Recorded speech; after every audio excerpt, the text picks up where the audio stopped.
Hi everyone, it's Caroline here from Broadwater's Rattery. Today I'm going to make a video about handling a giant pouched rat who I do not have a bond with. Hopefully it might be a useful video for people to perhaps pick up a couple of tips. So first of all, what I'm going to do is manage the environment. So I'll show you what I use. First of all, a quick look around the room. This is the Rattery, and it is sort of a purpose used room, purpose set up room for rats. There's nowhere in here that they can go. So the first thing really to do is to make sure that the room is secure, and that if a rat is loose that they can't sort of escape from the room. So I have chosen a time in the day where all of my fancy rats are pretty much sleeping. If I chose nighttime, dinner time, feed time, the rats would all be out, up at the cages. You can see that most of them are sleeping and not likely to really interact with Gus. Some of them are at the front of the cages. If Gus does approach them, then they're quick enough to move. Equipment wise, I have a glove. It's not exactly a zookeeper animal bite glove. It's just a rubber garden glove for a little bit of protection. A wooden stick that I use to guide Gus around if I need him to come away from somewhere for his own safety or mine. And a pig board. I call this my pig board. It's literally just a panel from a playpen, and it's just a barrier to keep in between the two of us, to keep me safe and to prevent Gus from being able to get a bite in, because it would be really bad for the both of us. I don't want to encourage Gus to bite. Once he's been out for a little while, he's going to be crated so that I can clean this mess of a cage. He's not going to be impressed with having his nest removed, particularly big bucky males like him are very proud of their nests, and they really don't like them being interfered with. He's a big lad. He's 2.3 kilos at the last weigh-in. And his son Hatchie lives here also, across the way here. Hatchie has been put into a carrier for his own protection. When pouched rats are loose, it's quite common for them to have a go at each other's feet when they climb up the cages, and we have had experiences of lost toes. So I don't want Hatchie to be able to approach the side of his cage and come into contact with Gus, because he's likely to lose a toe. So we don't want that to happen. So for that reason, Hatchie's nest has just been, he's asleep anyway. They're nocturnal animals. He's asleep in his nest, but he's inside the carrier there, just for a bit of added protection, because we don't want any accidents through the bars if they were to meet when Gus comes out of his cage. Okay. I am wearing wellies.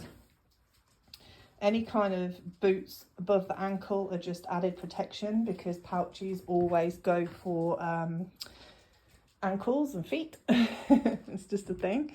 So it's well worth protecting hands and feet. All right. So this is going to go on for quite a long time if I talk too much. So I'm going to go ahead. Gus knows that he's about to come out. He's usually strictly nocturnal, and he does not get up in the day until I think it's about 2 in the afternoon right now. You would not see him until 11 o'clock, midnight. He gets up very late. So before he's about to put himself back to bed, so I need to be quick. Okay, all I'm going to do is I'm going to open the cage. I'm going to be holding my board so that I can have a barrier in between the two of us. and I'm going to cut this video because it's already 5 minutes long, and I will come back to you once I've opened the cage. Okay, all I did there was I opened the top level of the cage to make Gus think that I'd just put some food in or something, which has him go to the top level. By the way, he is trained not to... he knows that I won't open the top level of the cage unless he's at the bottom. That's something that I have trained him to do so that I'm able to pull that ceramic tile over, block him down the bottom, and then I can safely do his daily cleaning, so his potty and his litter tray, and feed him safely. It's just another thing that helps to manage to quickly do the daily routine, okay, on a daily basis. So I'm going to make sure I've got my board in hand, and he's let himself out. Hatchie knows he's out, so he's stirring. And then all I'm going to do is I am going to supervise him. When Hatchie is out to play, he will be all around, up and down, you know, kind of left to his own devices pretty much, because I am bonded to Hatchie. He will come to me if I call him, and yeah, he's safe. He knows what he's doing, and he's safe to be loose on his own. Whereas Gus, I do need to watch to make sure that he doesn't attack me while I'm not watching, because you know these guys can absolutely teleport. You think they're in one place and they're not. They're right at your ankles. Hatchie's got a few ankle nips in that way, bless him.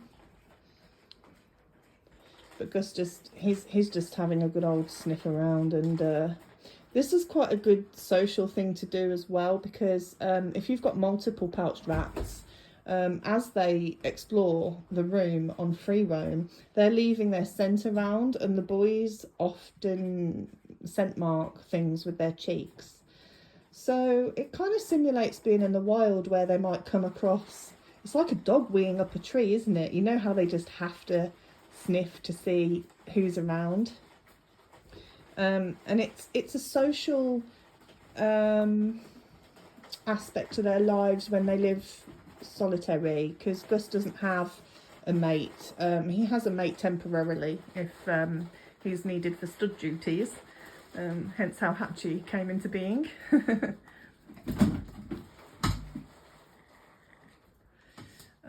But what else can I say? Yeah, so it is when I want to get him back, I will need to tail him, and that's when I'll put a glove on, just for that bit of added protection. Gus has a bit of a kind of, I don't know, like an agreement. We socialise verbally. He's quite happy to listen to my voice commands and things like that, and he talks to me as well. He chirps back to me. We often have little conversations, but as far as touch goes, if I tried to touch him, as in pick him up by his body, he just wouldn't tolerate it. He almost takes it as an assault, an attack. He just doesn't like to be touched, and it's only because I haven't had that bond with him from a baby. He came to me when he was just turning 2 years old. He's now 3 and a bit. And incidentally, Hatchie will be 1 on Monday. That will be another video. Right, let me just cut this off until Gus comes out. Otherwise, you're just looking at a pile of tubs here. Okay, at the minute, I'm just using this target stick that Gus is trained to use. Hey, boy.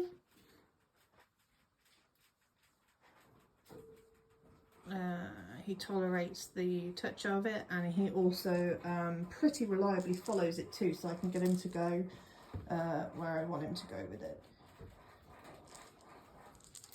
Having a good old sniff of Hatchie's cage. Come on then, boy. Out you come. Come on, because you've got to go and have a play in the play area, don't you?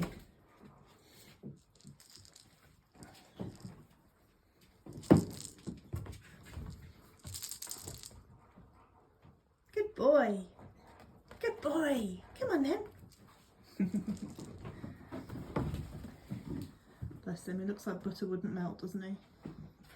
Okay, so far, I think Gus thinks he's going to be doing his own cleaning.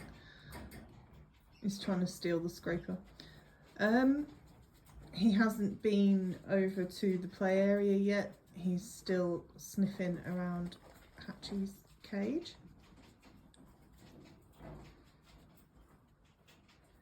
Let me just let him go over and have a play in his own time. That's really naughty. That's not your cage, is it? You sent Mark in Hatchie's cage now. I don't think he's going to appreciate that, boy.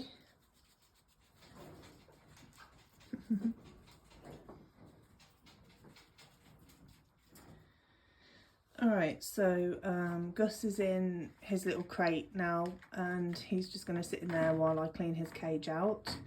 I wasn't able to, because I'm on my own, I wasn't able to film how I got him in there, but essentially I opened the door, got him interested in the stick, and kind of just lured him in there really and shut the door behind him.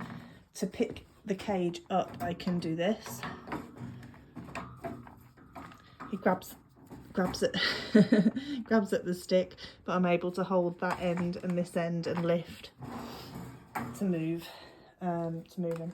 All right, I'm going to go ahead and quickly clean his cage now so he's not in there for too long. Okay, so this is the pile of trash that came out of Gus's cage. This is the pile of feed bowls that I retrieved out of his nest. And this is the pile of boxes that have gone back in to make more mess. But I like to put quite a few at the top, and once he's made his nest out of that lot, I'll add more boxes in every couple of days, just because he has so much fun destroying them and adding them to his nest. And until it's time to clear it all out and start again. And welcome to Gus's life. The highlight of his life, bless him. Nest building. Okay, so let's reward him with a bit more time out.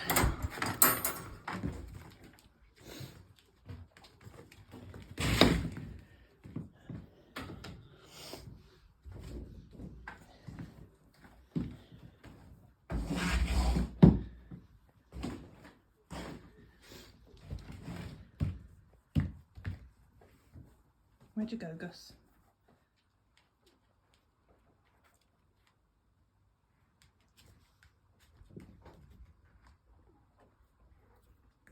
Here we go, and this is where the board comes in handy.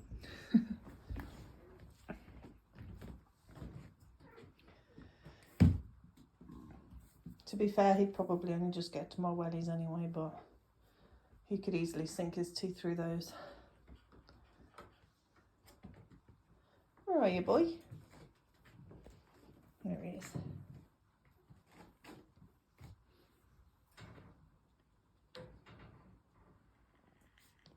That cage is empty, and I notice with Hatchie as well that if one of the rat cages is empty, they seem to instantly know, because, well, their sense of smell kind of is good enough to tell them if there's a rat there or not. They don't really approach the ones that are occupied. Oh, I was going to have a little go in the tunnel.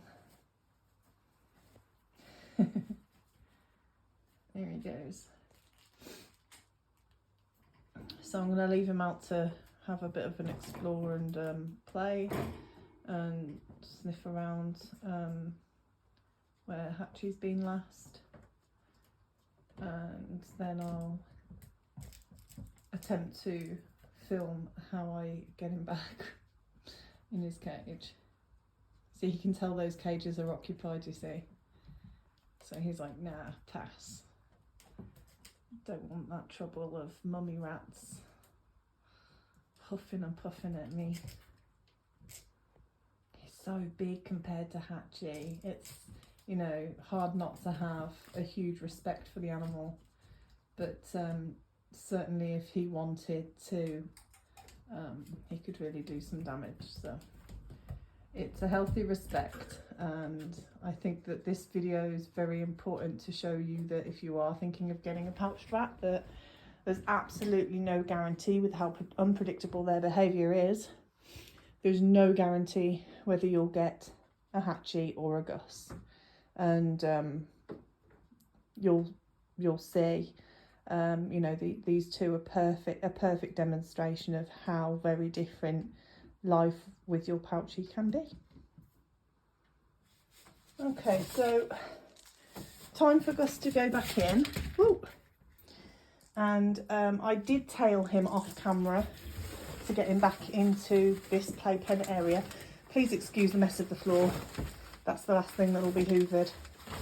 And what I was going to do is show you me guiding him back in, rather than, because I could have just kind of put him back in the cage when I tailed him, but I put him back into the playpen so that I could show you another way of luring him back into the cage. But he's gone straight back in anyway, because he's noticed straight away that his nest's been messed with. So he's gone in by himself. But yeah, I could certainly lure him back in with the stick, where he's sort of trained to touch with his nose. And the way that I've done that, by the way, is to reward him with a food treat. Okay, okay. This is where you have to watch your fingers, because he pounces quite aggressively at the bars when you try to do the doors up. He knows this one's open too, so I'm going to distract him here while I put that... No, I'm not. What's this? What's this, Gus? Good boy. Okay. In you go. Push the door with his lure so that I can get the latch over, because he's very smart. He keeps on pushing the door open. Okay, that's over. I do like my fingers. I will want my fingers. I know you want them too, but I need them more than you, buddy.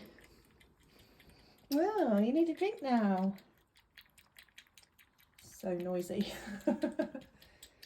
That's it then, Gus, till bedtime. Have fun making your new nest with all your cereal boxes. Good grief. You worked up a thirst, have you?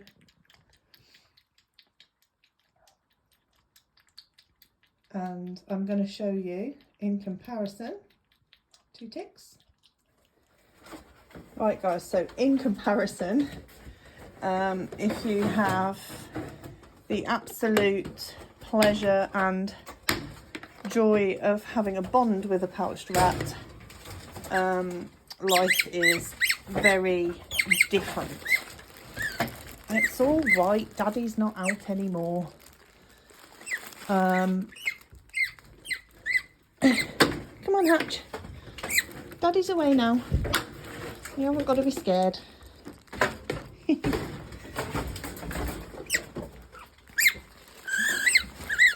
on then, boy.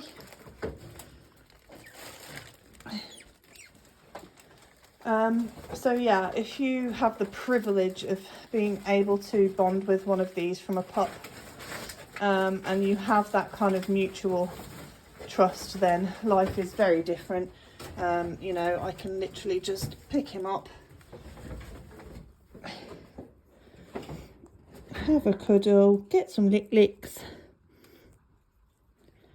and call him like a dog really, and have him just pop him back away when I need him to go away. You're a good boy.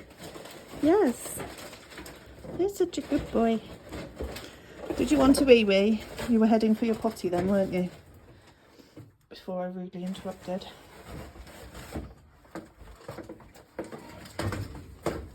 What's Daddy doing?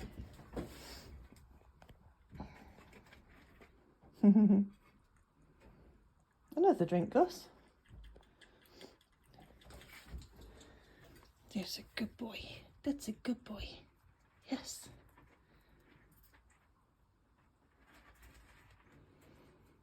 Much easier, aren't you, Hatchy Pants? Yes, much easier. Not quite as majestic as Daddy yet, but much easier. Yes, you're a good boy.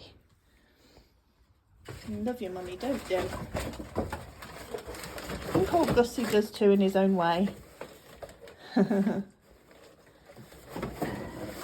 Absolute pleasure to have both of them. It really is. Oh, he's having a wee now. Charming. I'm so sorry I filmed you having a wee. That was very rude. Yes, it was. So I'm going to pop this video up on YouTube. So guys, anybody who's watching, I've just realised as well I filmed this the wrong way up, which is really frustrating because it's not going to show well on YouTube. I'm so sorry. I should have done it landscape, I think. Just force of habit, I've done it portrait. So sorry about that. But if you have any questions at all about pouch strap behaviour, you know, about how potentially, you know, if maybe you've got one that is not tame, and perhaps you're struggling with behaviour, or you have one that's semi-tame, somewhere in between the two of these boys, yeah, just leave comments. Myself, other members of the MPRS, other pouch strap keepers would be more than happy to help and just share our experiences, really. So over the years I have had the absolute privilege of knowing countless amounts now, probably 30 pouch rats now, and each one has been a very special character. So happy to share those experiences with you guys. Even if you're not a keeper, you're a potential keeper, or you're just fascinated by them, because who wouldn't be? Drop your comments, and yeah, I hope you enjoyed the video. Thank you for watching it all, and sorry it was so long, and I just hope that there's some good points in there, and that it can be of a help to somebody. All right, so goodbye then from me, Caroline at Broadwaters Hatchery, Hatchie Co, and Gus Jr.